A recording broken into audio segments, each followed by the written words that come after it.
Maltraitance animale, la justice bien décidée à punir sévèrement les auteurs de sévices. Mike Bevan, homme de 50 ans, a été condamné, ce mercredi 18 juillet, à une peine de 2 ans de prison, dont 1 avec sursis, pour des actes de cruauté envers des chats. Dans la presse et sur les réseaux sociaux, on note une recrudescence des cas de maltraitance animale.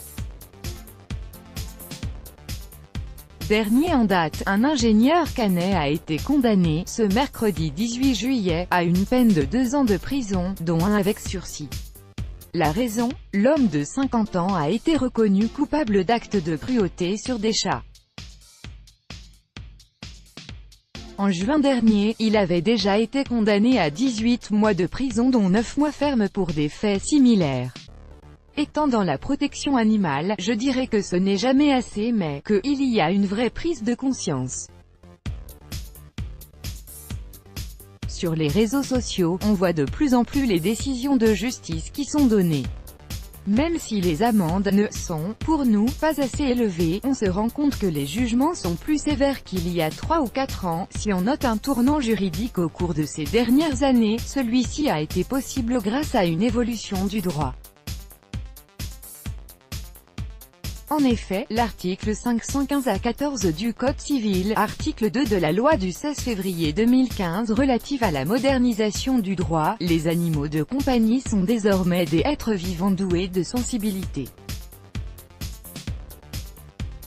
En outre, la sortie d'un Code de l'animal, Editions LexisNexis, 2018, réalisé par l'association 30 millions d'amis et des spécialistes du droit, un ouvrage de plus de 1000 pages qui rassemble les articles de loi et jurisprudence en rapport avec les animaux, constitue également une avancée.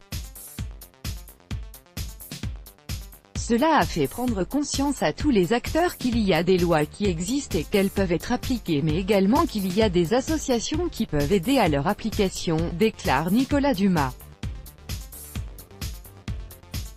Au-delà de la justice, c'est toute la société française qui est devenue plus sensible à la condition animale.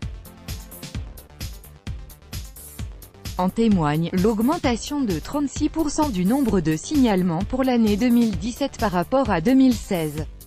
Du fait que les gens prennent conscience et sont sensibles à la maltraitance animale et la condition animale, on est de plus en plus alerté. En 2017, on a eu plus de 9000 signalements qui ont amené 400 dépôts de plainte. On a à peu près une audience par jour. Il y a une vraie évolution, selon Nicolas Dumas. Au quotidien, certaines pratiques témoignent de ce changement de mentalité. On remarque avec nos équipes qui s'occupent des questions juridiques que l'on est de plus en plus sollicité par les maires, les DDPP, Direction départementale de la protection des populations, NDLR, et les forces de l'ordre, gendarmerie, police et police municipale, qui sont démunis, car ils ne connaissent pas suffisamment le texte de loi. Ils savent que l'on va leur simplifier la tâche et que l'on va répondre présent pour les aider, les accompagner afin d'arriver à la finalité qui peut être une saisie. Pourtant, une question demeure. Comment endiguer les sévices sur les animaux? La pédagogie, notamment chez les plus jeunes, informer, et éduquer et expliquer aux personnes qu'un animal a des droits. Puis, en tant qu'être humain, on a des devoirs envers les animaux. On doit faire en sorte de s'en occuper le mieux possible, et de conclure, on s'aperçoit grâce à nos interventions dans les écoles, que les enfants sont très à l'écoute lorsque vous leur parlez de protection animale. Ils sont absolument à l'écoute de nos conseils, conclut Nicolas Dumas.